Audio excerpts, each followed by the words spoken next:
예, 여러분 안녕하세요. 마재강입니다. 오늘의 정치 논평 시작하겠습니다. 첫 번째 기사부터 바로 보시겠습니다. 인권위원장 지원, 김용원 과거 변역 징계, 법조는 한달 징계할 자격이 없다.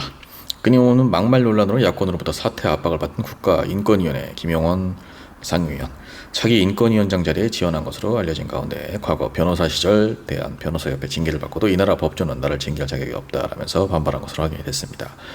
더불어민주당 서미화 의원실에 따르면 김 의원은 편법 사실조회 이력으로 지난 2003년 대한변협으로부터 과태료 500만 원의 징계 처분을 받고 불복해낸 이 신청서에서 나를 징계하기 전에 검찰, 법원, 변호사단체에 대한 조치가 먼저 있어야 한다고 주장을 했습니다. 지난 2002년 자신이 맡은 한 이혼 사건에 대한 은행계좌 사실조회를 신청하면서 해당 사건과 아무런 관련이 없는 안상영 부산시장 성추문 사건 피해자로 지목된 여성의 남편에 대한 대출금 변제 내역 등을 끼워넣어 편법으로 사실조회한 사실이 적발돼서 변협의 징계 처분을 받았습니다. 당시 변협은 김 상임위원에 대해서 거래 내역 관련 정보를 부당한 방법으로 취득하고 그러한 사실이 언론에 보도돼 사회적 물의를 일으키게 하는 등 변호사의 품위를 손상시켰다. 김 의원은 착오에 의한 것이라고 주장하나 쉽사리 납득하기 어렵다라고 판단을 했고요. 이후에 법무부는 변호사로서 품위를 손상했다는 징계 혐의 사실은 인정이 되지만 사회적 물의를 일으킨 책임을 김 상임위원에게 모두 부담시키기는 어렵다. 과태료 300만 원으로 감경을 했다라는 거죠. 김 의원은 MBC와 통화에서 이미 오래전 일로 기억이 잘 나지 않고 직원의 사무착오로 인한 실수로 보인다. 이 문제가 인권위원으로서 치명적인 결격 사유가 된다고는 생각하지 않는다라고 얘기를 했습니다. 저는 근데 윤석열 대통령이 인사를 하는 걸 보면 도대체 무슨 생각으로 이분이 국정을 운영하는 건가 이런 생각이 들거든요. 기본 상식이라는 게 있는 건가. 근데 인권위원장으로 만약에 김용원 상임위원이 결국에 끝내 임명이 된다면은 여러분 이거는 또 심각하죠. 인권위원회가 뭡니까? 말 그대로 인권을 보호하고 향상시키는 그런 역할을 하는 기구인데 그런 역할을 하는 기구의 장으로 본인이 변호사 시절 맡은 사건과 무관한 그것도 성추문 사건의 피해자로 지목된 여성 그 여성의 남편 관련된 이 은행 거래 내역을 편법으로 취득을 해놓고서는 이것이 사무실 직원들의 사무착오로 인해서 벌어진 일이든 무엇이든 간에 상관도 없는 한 개인의 정보를 이렇게 취득을 해놓고서 어느 인권위원장 결격 사유가 안 된다 과태료까지 받아놓고서 거기다 막말은 또 어떻습니까? 이분 인권위원장에 지원을 했다라는 사람이 일본군 성노예제 문제를 뭐 이렇게 자꾸 얘기를 꺼내냐, 우리가 얻고자 하는 게 뭐냐, 언제까지 일본군 성노예 타령을 할 거냐, 이런 발언을 한 사람입니다. 이런 발언을 한 것이 불과 올해 3월입니다. 이런 사람을 국가인권위원장에 앉힐 겁니까? 아니죠. 다음 기사입니다. 김수경 신임 통일차관 취임사에 남북대화는 빠져있다. 통일부 김수경 신임 차관 오늘 오전 정부 서울청사 별관에서 진행된 취임식에서 자유, 인권, 법치 등 자유민주적 기본질서에 입각한 통일만이 우리가 나아가야 할 유일한 길이다. 윤석열 정부의 일원으로 일하면서 자유, 평화, 번영에 기여하는 글로벌 중추국가를 만들기 위해 분단의 문제가 극복되어야 한다는 것을 절실히 느꼈다. 격동하는 동북아 정세 속에서 국제정치의 냉엄한 현실을 직시하고 우리와 가치를 함께하는 동맹국들, 또 우방국들과 협력해 나가야 한다.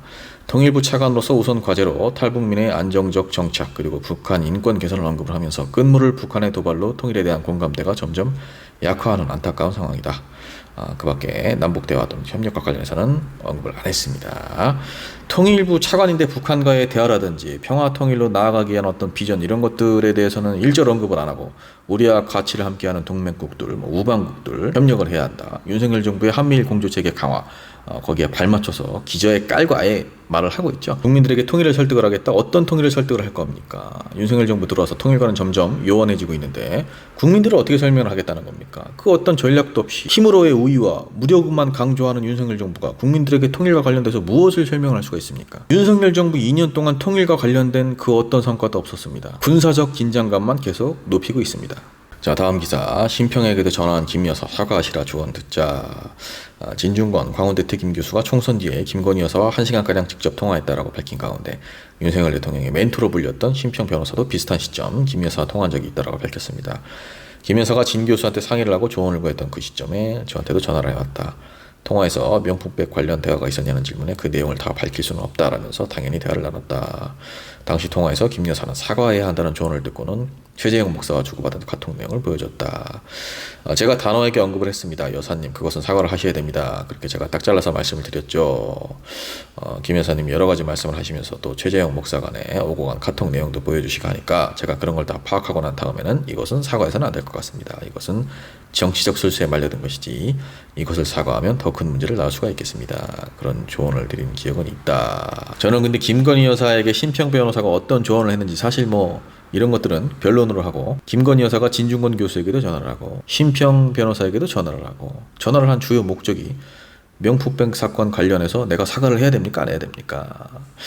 이것 때문에 이제 보여지는데 이런 걸 왜 타인에게 이렇게 물어보죠? 저는 이해가 안 갑니다. 대국민 사과를 하는 게 정치적인 계산을 해서 정치적인 유불리를 따져서 유리하면 사과를 하는 거고 불리하면 사과를 안 하는 겁니까? 영부인이면 좀 진정성 있게 국민들에게 다가가세요. 명품백이 미리 짜여든 각본이든 함정이든 간에 뭐든 간에 어쨌든 현직 대통령의 아내가 가방을 받은 건 사실이지 않습니까? 그 부분에 대해서 국민 정서에 반하는 것이고 많은 국민들이 실망을 한 거라면은 영부인으로서 국민들 앞에 고개를 한번 숙이는 게 그렇게 어렵습니까? 그게 그렇게 싫어서 이렇게 정치 평론가들이나 뭐 정치권에 몸담고 있는 인물들에게 여기저기 전화를 걸어가지고 어떻게 해야 될지 물어보시는 겁니까? 이 사람들이 사과를 하라고 하면 하고 사과를 하지 말라고 하면 안 하는 겁니까? 그게 무슨 사과입니까? 본인이 마음에서 우러나서 정말 국민들 앞에 고개를 숙여야 그게 진정한 대국민 사과죠. 이런 식의 사과는 국민들도 바라지 않을 겁니다.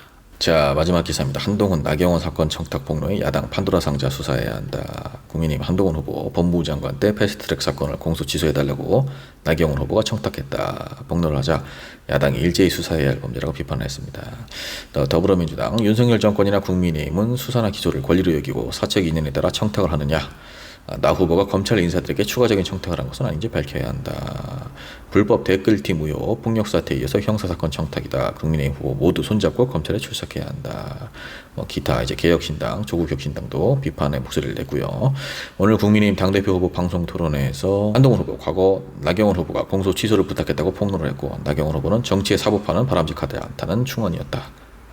한동훈 후보가 취지를 왜곡했다라고 반박을 했는데 얘도 난리가 났죠. 한동훈 후보가 입을 열었죠. 나경원 후보 패스트트랙 사건 2019년이죠. 그 당시에 이제 선거제도 개정, 공수처 설치, 검경 수사권 조정 이런 것들로 이제 패스트트랙까지 가기까지 여야가 아주 몸싸움하고 대립을 하고 난리가 났었는데 기억이 나실 겁니다. 싸우는 과정에서 이제 당시 국회의장 한 여성 의원을 성추행했다 이런 논란도 있었고 몸싸움도 하고 난리가 났었죠, 여러분들. 이때 서로 각 정당에서 고발을 하고 난리가 났었는데 그 유명한 나경원 의원 빠루 그것도 이제 이때 등장을 한 거죠. 근데 이때 제 기억으로는 나경원 후보는 조사를 받겠다고 하지 않았습니까? 근데 이렇게 뒤에서는 앞에서는 조사를 받겠다 이래놓고 뒤에서는 공소를 취소해달라. 이게 만약에 사실이라면은 정말 너무나 이중적인 거죠. 이거를 한동훈 후보에게 입만 열면 리스크다, 폭탄이다 이럴 게 아니라 해명을 하셔야죠. 공소하지 말아달라고 한 건지 아닌지. 그리고 이거를 공소하지 말아달라고 한 거는 헌법적인 가치와 아무 관련이 없습니다. 그냥 나경원 후보 개인의 사건입니다. 개인의 사건 이거는. 자, 여러분 마재경TV 오늘의 정치 논평 여기까지입니다. 평온한 밤 보내시고요. 마재경TV 좋아요, 구독 부탁드립니다. 감사합니다.